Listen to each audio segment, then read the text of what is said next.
Well, good morning. It's a great day to be on the East Terminal Railway. A beautiful morning. I think it's 54 degrees or something like that. This morning the sunrise was red, bright red, so I figured it'd be bad weather. Red sky at morning, sailor take warning. Red sky at night, sailor delight. I don't know. I wanted to talk to you about today's project. We are going to do some surveying. Now, a couple days ago, we talked about the 19,000 of you that make up the East Terminal Railway Nation and how there's so many skills. In fact, all the skills it would take for us to build the Transcontinental Railway. And in that group, I did not mention surveyors. Amazing group of people work in any kind of weather, bushwhacking where there are snakes and all kind of animals and unknown, and a great history in our country. George Washington, I think, had surveying in his repertoire, as did many others. When we opened up this country, it was vitally important that you figured out where you were and where you were going. So that's what we're going to do today. We're going to look at that project where we talked about lifting the two rail aside, taking out all the ties, good and bad, leveling the ballast, compacting the ballast, adding ballast to the right level, putting ties perfectly spaced on top of that ballast, lay the rail back down, fill in between the ties, and have a really nice rebuilt section. Well, that section's behind me, and we're going to survey that and figure out how high it is on the ends, how low it is in the middle, hence the term Death Valley. Now, this project probably won't take place till next year. I'm quite certain of it. Many times I wish I could move faster, and other times I'm amazed at how fast we have moved. But this is like a game of chess where we're looking ahead a couple moves to see what it is we're going to be doing on this particular project. The tools we're going to use today: two 25-foot tape measures, two dry erase markers, can of orange paint, a surveying tripod for our instrument. Our instrument is about as old as the Transcontinental Railway. This stuff has gotten really sophisticated. This, on the other hand, is not. This takes manual leveling, checking, and then it may still not be that accurate, but it'll be accurate enough for us today. Now here's the big item.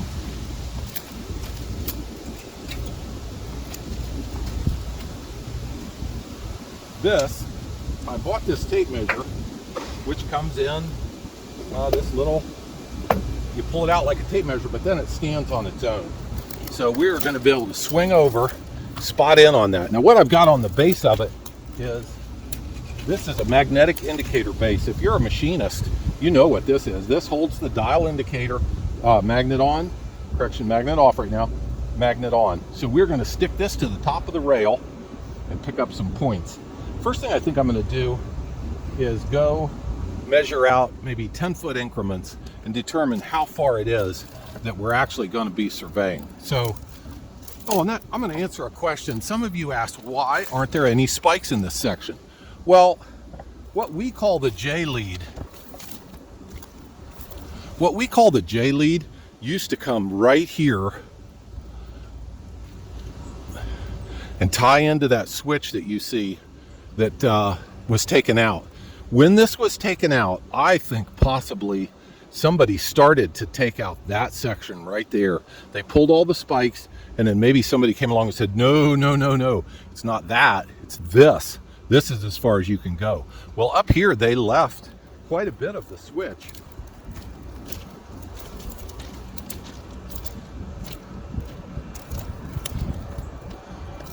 So we're going to be able to put that switch back in. See it there? That's the J lead. When we put out the route map, you're going to be able to identify that. The switch for the J lead is still in. The turnout, I think that's called a guardrail. That's still in place. But right in here is where we start the section where I think the demolition guys almost got ahead of themselves. There's that green tube that we put in trying to establish drainage. The yellow there is the gauge rod that we were using. So what we're going to do is pick a point up there, spray paint it orange. That's where we'll start. We'll get a reading there, and then in some increments down through here, and then we'll decide where to stop. There's the 2021 off in the distance. Also, I feel like that rail, which we're going to call the east side, south east, is lower than the west rail. So I want to get a reading on that. I'm going to draw this for you on the whiteboard as we go, give you an idea of this project.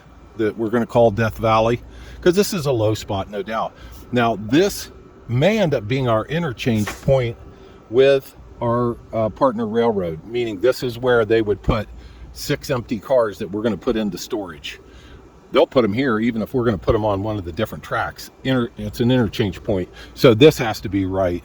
They would never okay this the way it is, so this will be rebuilt. You do see joint bars. That's where we're going to be unbolting and lifting the rail off. Haven't decided how far up that way we're going to go, but let's delve into it and see. I'm going to leave this running while I get out the orange paint and the tape measure, and we'll start looking at it. Okay, so I wanted to take care of a couple housekeeping things today. Coffee is in that insulated mug that Graham got me. Thank you, son. And the reason that I was considering using the needle scaler on the 2021, I was always taught that sandblasting puts that abrasive grit, sand, media, mica, dust everywhere. In every crack, crevice, orifice on that locomotive, you will forever have that abrasive material. It gets it on grease fittings. It goes everywhere. It's the quickest, easiest way to make a piece of equipment look nice.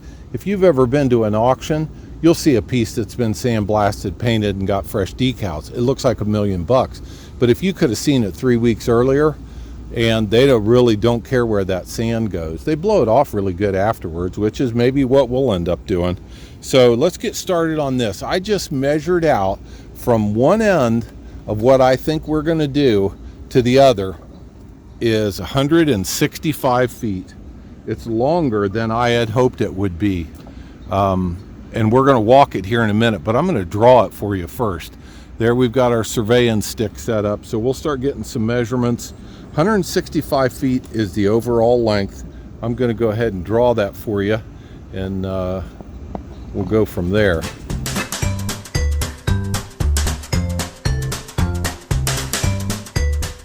So here's where the J lead did come off, right here, and it looks to me like the best spot for us to start taking rail up is about 50 feet up from that.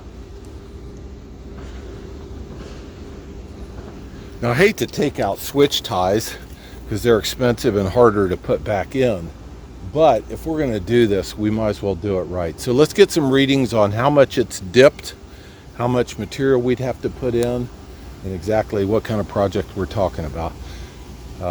Appreciate your patience. If you will write down the numbers as I call them back to you, put them right here on the whiteboard, and we'll get started.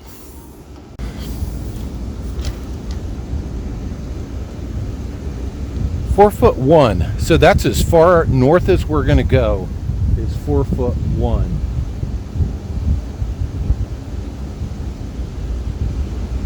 And that shows about a 2.25 difference in height between those points. Now, we're not anywhere near done. We haven't swung to the south yet, but that's as far north as we're going. I'm going to read it again. 4 foot 1 inch.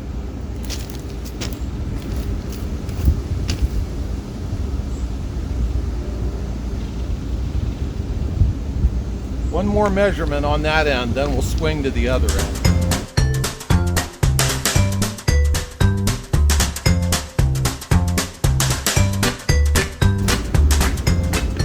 By the way, somebody said in the comments that all this ballast will need taken out. That's where that bulldozer is going to come in. Many of you were on board. Ooh, 4 foot even. So we've dropped 3 inches. 3.25 inches. The bulldozer will come in handy. Many of you were on board when we went and retrieved that last winter, and it's got a bad final drive in it. So that'll be a winter project, I hope. I know some of you won't find that video as fascinating, but we got to take that final drive apart, fix the clutch so that we're ready to do this job. Okay, that was the last point for the north. 4 even, 4 even.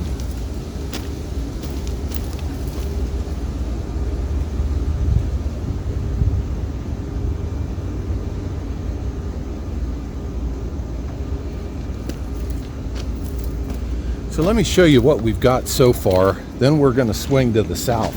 Now that's why you want to keep this instrument perfectly level, is because next we're going to be swinging over about there. I've got orange dots painted where we're going to be. Right here was what we've got so far. We've got 8 points, 8 measurements. Here is the highest, which measures at 4 even. There is the lowest, which measures at 4 foot 3 1/4. So as the measurement gets higher, that means the rail is dipping further. We're looking further up that instrument. I'm going to cut you loose out of the tripod, take you with me, and I'll go show you what we've done so far.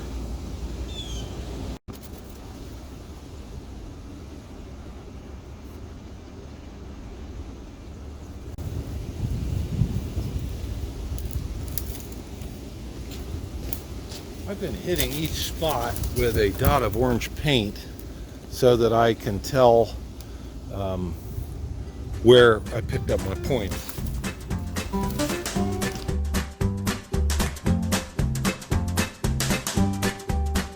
The view to the north. The plan was to unbolt the rail right there and then these 2 points right here. But the more I look at it and survey, I see another great spot. Now that's a view to the north. This is a hill coming down into this section of our railroad. I can't do anything about that, but this low spot is what we're talking about. But I'm looking at these 2 bolted joints right here, which are fairly close. That is a good switch tie. That would stay. That is not a switch tie. This was not a switch tie. These 2 were. So right here is a really, to me, looks like logical spot to unbolt and then start our project.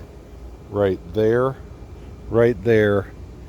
and then go on. Now, will we put the switch for the J lead back in? Absolutely.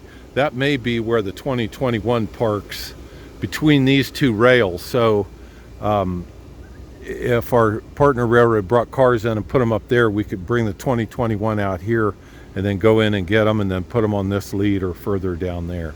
So that's the summation of what we did today.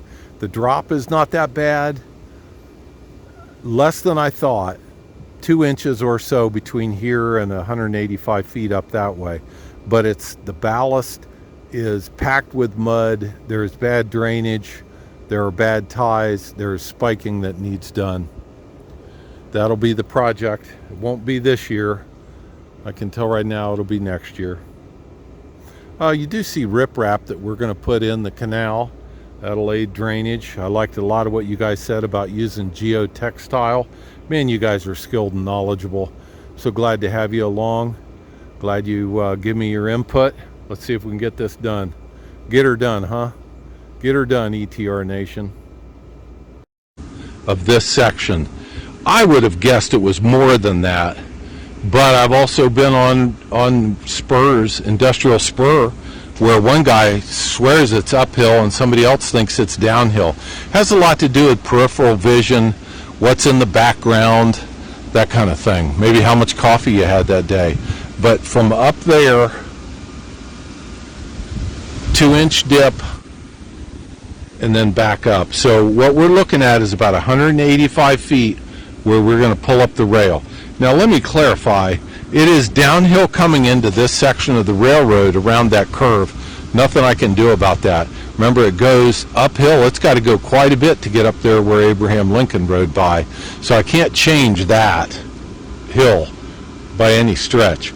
But starting right about there is where we're going to build this up, level it, put in new ballast, new road bed,